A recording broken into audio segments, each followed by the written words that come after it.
Seja bem-vindo a mais um Estudo Central. Que bom ter você aqui com a gente. Nosso estudo hoje está muito especial. E eu já quero pedir para você. Primeira coisa, você já sabe, né? Mas não custa lembrar. Curte esse vídeo, compartilha com quem você conhece.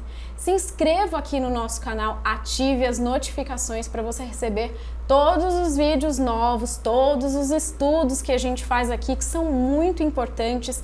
E os seus comentários são mais importantes ainda aqui nesse vídeo. Então se prepara, já tá com a sua lição? Já tá com a caneta? Marca texto, tudo certinho aí, montou o seu setup de estudo central e fica aqui com a gente, deixa os seus comentários, fala da onde você é, manda seus abraços, a gente fala tudo aqui. Então eu já vou começar falando dos nossos vídeos anteriores, quem comentou, quem mandou abraço. A gente tem pessoas do Brasil todo e até do mundo, a gente estava comentando antes de começar a gravação. O Gilvan Gonçalves deixou recadinho aqui pra gente, ele é de Recife, Pernambuco. Gilvan, obrigada pela sua presença. A Júlia Oliveira, de Betim, Minas Gerais. O Moisés Cassoma, de Luanda, em Angola. O Rogério Soares Rodrigues, do Japão. Esse tá longe, hein? Meus convidados estão aqui, ó. A gente ficou, gente, do Japão? Tá longe, viu, Rogério? Mas que bom que você está aqui com a gente, porque não existe distância aqui no Estudo Central. E Sancy Edson pediu para mandar um abraço para a igreja de Lowell, em Massachusetts. Que bom ter vocês com a gente também. Então já vou começar apresentando meus convidados. Pastor Osmar Borges, pastor da Igreja Central de Sorocaba, e o pastor Herbert Kalbemater, presidente da ADRA Brasil. Seja muito bem-vindo, pastor Osmar, que bom ter vocês aqui com a gente. Olá, Anaísa. Pastor Herbert, que bom que você veio, aceitou nosso desafio de estar com a gente aqui. E você que nunca nos abandona. Espero que você já esteja aí inscrito em nosso canal e aproveita para compartilhar com mais pessoas. Seja bem-vindo. Uma alegria poder participar aqui do Estudo Central com vocês e saber que o estudo da lição é uma maneira de nós compartilharmos e fortalecermos a nossa fé nesse Deus que justamente pratica o amor e a justiça. Com certeza, estamos cada vez mais gente aqui participando com a gente. Pastor Osmar, faz uma oração para a gente começar esse estudo. Vamos orar. Senhor Deus, muito obrigado por esta oportunidade que temos de nos aprofundar no estudo da sua palavra. Seja conosco, abra nossa mente, nos dê o entendimento necessário e a coragem também necessária para a tomada de decisão. O pedimos em nome de Jesus. Amém. Amém. Como o pastor Elber falou, amor e justiça, os dois mandamentos. Já grifou seu verso para memorizar? Que está em 1 João 4:20. Se alguém disser, amo a Deus, mas odiar o seu irmão, esse é mentiroso. Pois quem não ama o seu irmão, a quem vê, não pode amar a Deus, a quem não vê. O amor a si mesmo, a Deus e ao próximo são realmente pilares da nossa fé cristã. Mas esse amor não pode ser apenas teórico, ele precisa se manifestar na prática. Então eu vou perguntar para o pastor Herbert primeiro, o que significa na prática amar a Deus e amar ao próximo? Com certeza, né? Na verdade esse é um chamado de Deus que ele faz para nós, porque nós revelamos o amor de Deus quando nós praticamos isso, não só em palavras, mas em atos. Deus, ele chamou um povo, quando ele escolheu o povo de Israel, ele escolheu para ele ser uma bênção. E ao ser uma bênção, era um povo que deveria se relacionar com Deus, e ao mesmo tempo, ao se relacionar com Deus, isso transbordaria esse relacionamento em atos de bondade para aqueles que estivessem ao seu redor. E dessa maneira, o povo escolhido de Deus seria uma bênção para todos aqueles que estivessem ao seu redor. Então não teria como fazer uma coisa e consequentemente não fazer a outra, né? Em Mateus 22, 34 a 40, Jesus resume toda a lei em 2 mandamentos. Amar a Deus sobre todas as coisas e ao próximo como a si mesmo. Como que esses mandamentos, pastor Osmar, nos ajudam a entender a vontade de Deus para a nossa vida cotidiana? Primeiro é necessário colocar algumas bases aqui para que a gente entenda. Porque senão você pode dizer, não, então o Jesus do Novo Testamento, ele alterou a lei, o código moral de Deus, resumindo tudo em 2. Então eu só preciso amar a Deus e está tudo certo. E eu só preciso amar meu próximo e está tudo certo. Então a lei não são mais 10 mandamentos, são apenas 2. Isso é um erro. Porque veja, Jesus não resumiu nada, ele ampliou o sentido das coisas. Porque os fariseus se perderam na guarda de mandamentos. E em Mateus 19, quando ele encontra um jovem rico que diz que guarda as coisas desde pequeno, Jesus não fala 2 mandamentos. Ele vai citar 5 mandamentos dos 6 da segunda tábua. Por que 6 na segunda tábua e 4 na primeira? É porque o sábado é muito grande. Vai do versículo 8 de Êxodo 20 até o 11. Então tomou ali, só deu para fazer 4 em uma tábua e 6 na segunda tábua. Então, quando Jesus resume, ele está querendo dizer que a essência, o centro da lei é o amor. E Paulo vai falar isso em Coríntios 13, quando ele fala que se entregar o corpo para ser queimado, se não tiver amor, não vai adiantar nada. Então, o que Jesus disse? Olha, você precisa amar a Deus, aí você tem 4 mandamentos que direcionam esse sentido de se aproximar de Deus, e você tem os últimos 6 mandamentos, 5 deles foram citados para o jovem rico, que expressam o meu amor em prática para com o meu semelhante. Então, por isso que Jesus resumiu. Na verdade, ele resumiu em um. O amor é o sentido do meu relacionamento vertical com Deus e horizontal com o meu próximo. Então, se você cruza as linhas verticais e horizontais, você terá a cruz. Então, a cruz é o símbolo máximo do amor. Mas existe ali um processo de declaração desse amor em obediência a Deus e em serviço para com o semelhante. E a gente pode cair em um erro aqui, e a lição aponta os 2 maiores pecados. Salmo 135, ali de 13 a 19, e Zacarias, são esses 2 versos. Então, se você precisar dar uma anotadinha aí, Zacarias 7, 9 a 12, os 2 maiores pecados são idolatria, quando a gente coloca alguma coisa acima de Deus, e injustiça.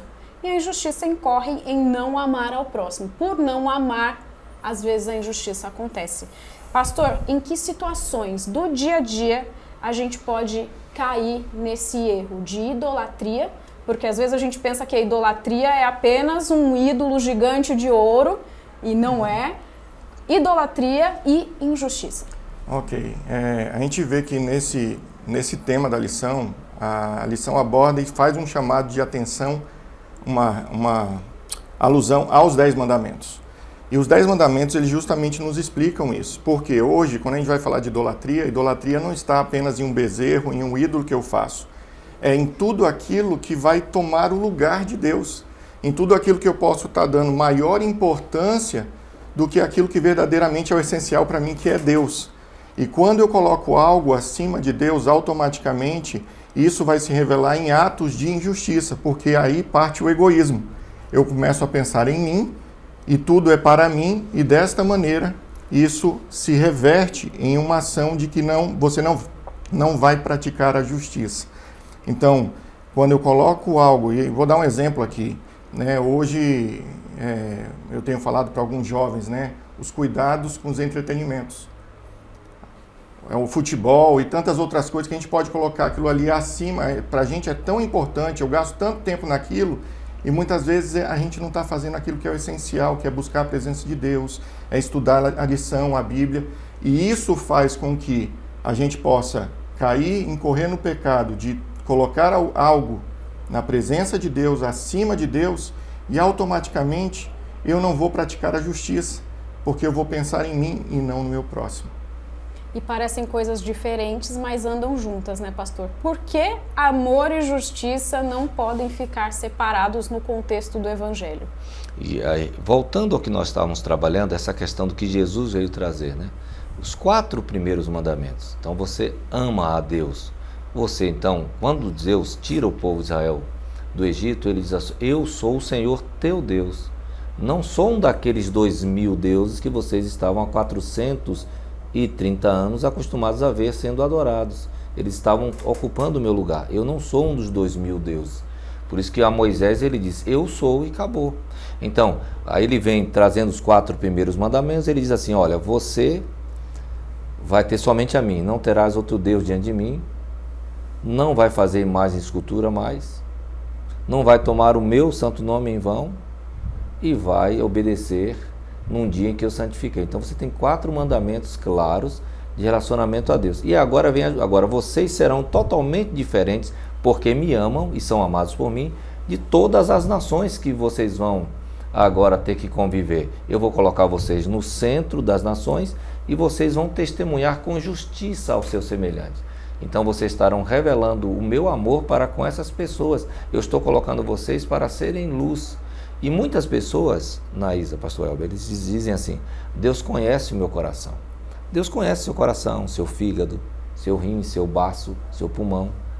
Mas o semelhante não. Se você não demonstrar o que está dentro de você através de atos de justiça, isso não tem valor nenhum. Então a importância da lição que nós estamos estudando aqui, de que nós precisamos ser mais práticos para que sejamos mais efetivos na pregação do Evangelho.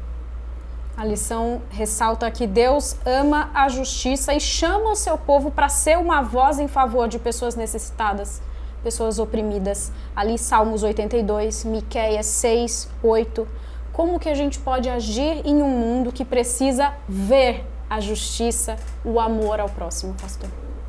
Na verdade, Deus ele sempre chamou, e o objetivo e o desejo de Deus era que o seu povo seja uma bênção.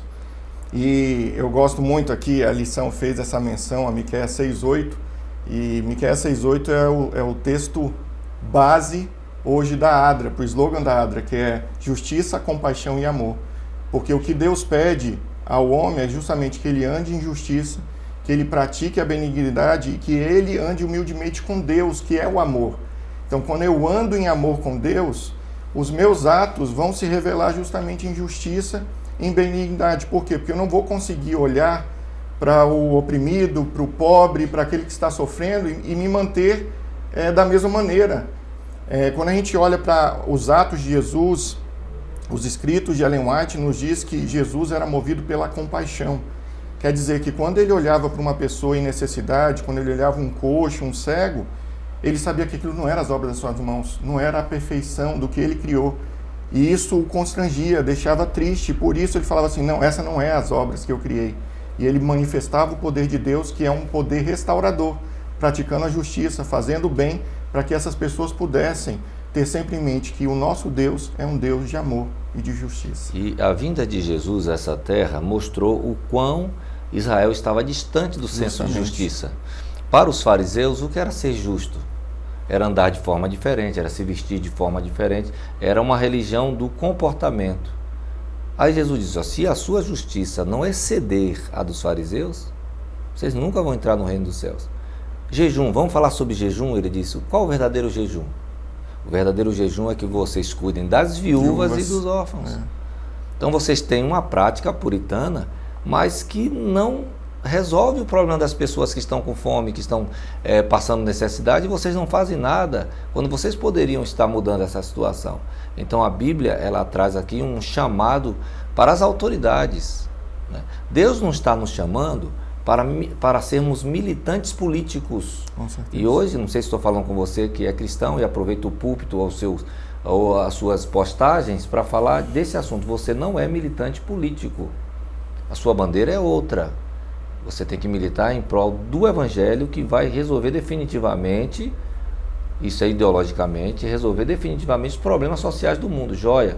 Mas enquanto você vive como cidadão do mundo, exerça seus direitos de forma correta, mas não precisa militar, porque senão você acaba se perdendo nas coisas, porque senão você vai trabalhar muito uma questão de auxílio e de fortalecimento de pessoas que nunca serão transformadas. Então a Bíblia não trabalha assistencialismo. Isso é importante. Então, nós temos a consciência de que Jesus voltará é uma pedra cortada sem auxílio de mãos, mas enquanto vivermos nesse mundo, temos que clamar por justiça aqui, nas nossas ações.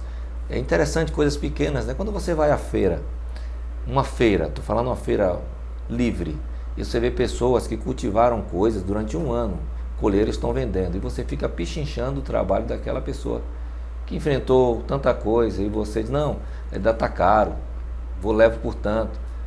Você não faz essa pichincha no mercado, naquelas grandes redes, né? O produto é empurrado para você e você paga. Mas o pai de família que lutou, que calejou e tal, fez o produto, ou alguém está prestando um serviço para você e você joga o serviço do profissional para baixo para tirar vantagem, você não está sendo justo e não está testemunhando. Então isso é importante, porque quando a gente fala de injustiça, A gente só pensa nos grandes líderes do mundo. Mas eu sou injusto quando eu não compartilho o que deveria compartilhar, quando eu não sirvo as pessoas como deveria servir, ou quando eu não pago o que é devido às pessoas. Ou até, pastor, a gente pode avançar um pouco mais quando a gente sabe que tem irmãos na nossa igreja ou os nossos vizinhos e nós fechamos os olhos para isso. Então, é interessante que a lição aqui ela fala justamente desse chamado aos líderes, só que ela não esconde que entre esses líderes também estavam os líderes de Israel. Estavam reis da nossa nação, do povo escolhido de Deus. Então, a lição nos traz algo a pensar novamente. Será que eu, assim como eles no passado, não estamos fechando os olhos para aquilo que está acontecendo ao nosso redor e Deus não está nos chamando para realmente voltar a praticar e ser a obra do amor dele, praticando a justiça e demonstrando amor para aqueles que estão ao nosso redor? É uma pergunta difícil e tem mais uma pergunta difícil aqui que a lição faz. Quem é o meu próximo? E ela cita a parábola do bom samaritano. Quem é o nosso próximo? O verdadeiro amor não tem barreira de raça, cultura, posição social. Como a gente pode praticar o exemplo do bom samaritano nos dias de hoje? Como é aplicado isso? Os fariseus falhavam e nós muitas vezes falhamos, como o pastor falou. Como a gente pode praticar o exemplo do bom samaritano hoje? O olhar para o próximo justamente é aquilo que você mencionou. Nós não podemos olhar para a pessoa, para a história dela, mas a bondade, né? Deus, o que ele odeia o mal. Ele ama o bem. E em todo momento, quando Deus fala da lei e dos profetas, justamente isso era para conduzir o povo a agir com bondade, para olhar e praticar o bem para aqueles que estavam ao seu redor.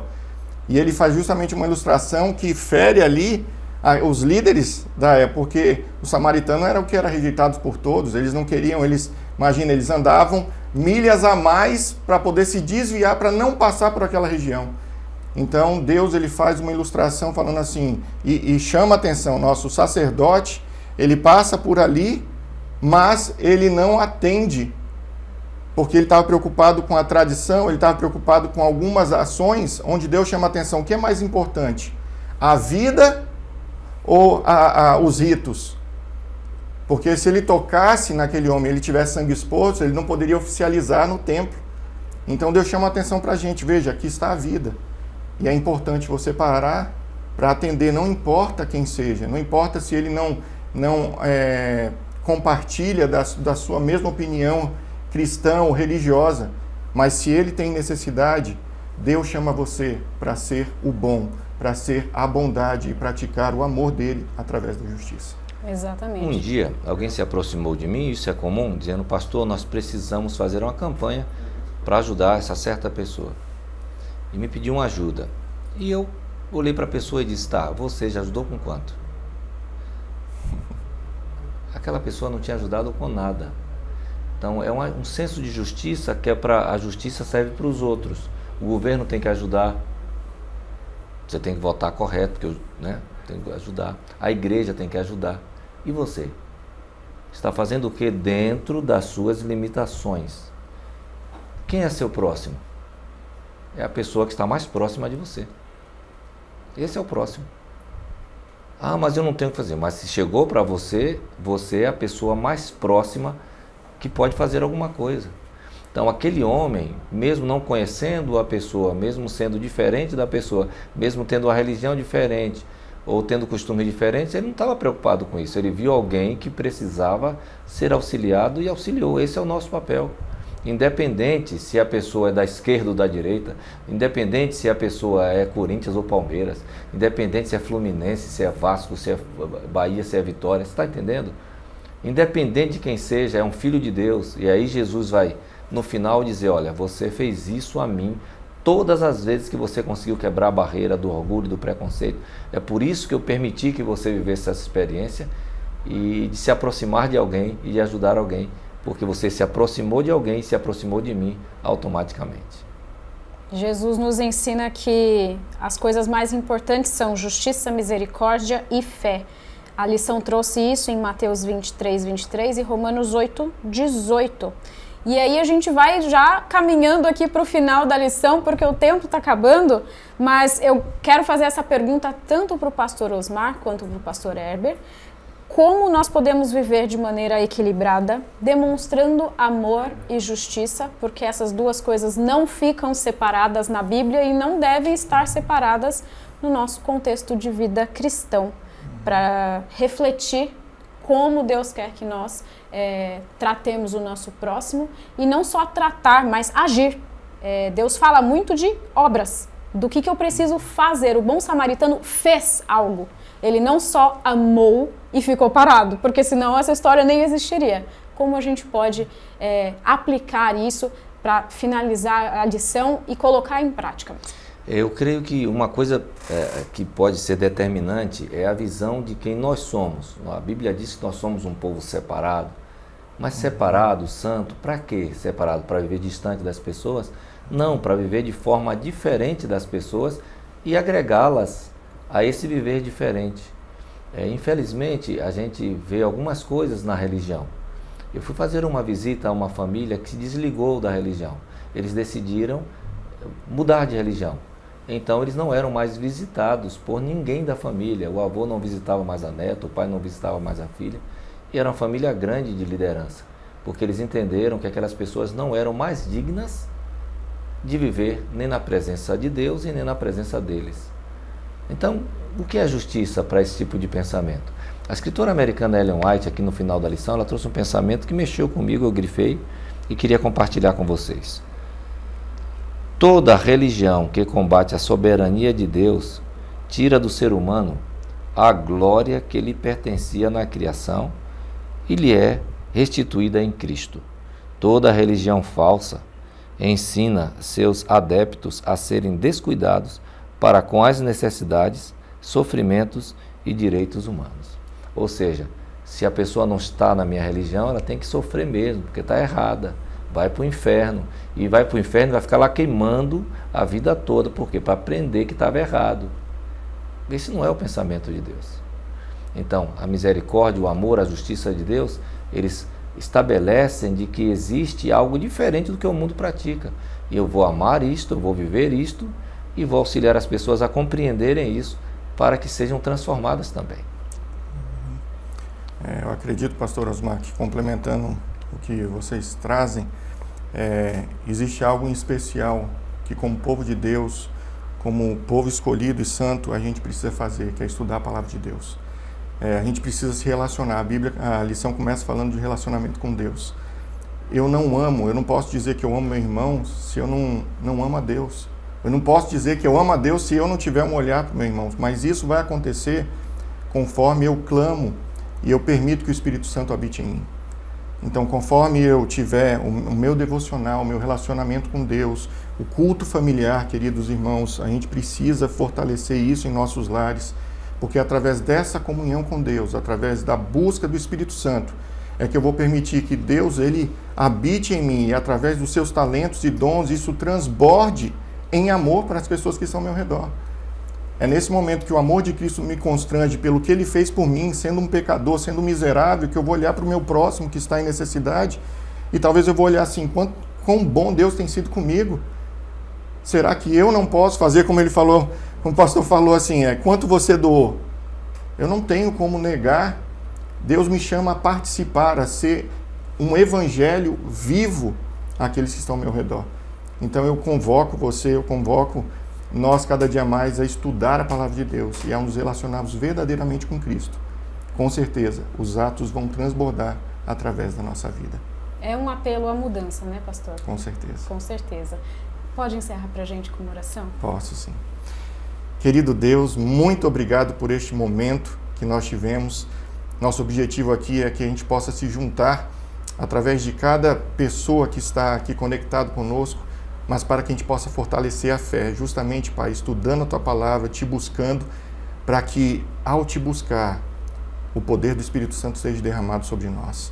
E ao ser derramado, Senhor, o que nós queremos e desejamos é que isso se transforme em atos de benevolência, de amor, e que esta seja a maior pregação para quebrar os muros dos preconceitos, para tirar as indiferenças, mas que o Evangelho seja apresentado de uma maneira viva por aquilo que nós somos e representamos do autor e consumador da nossa fé.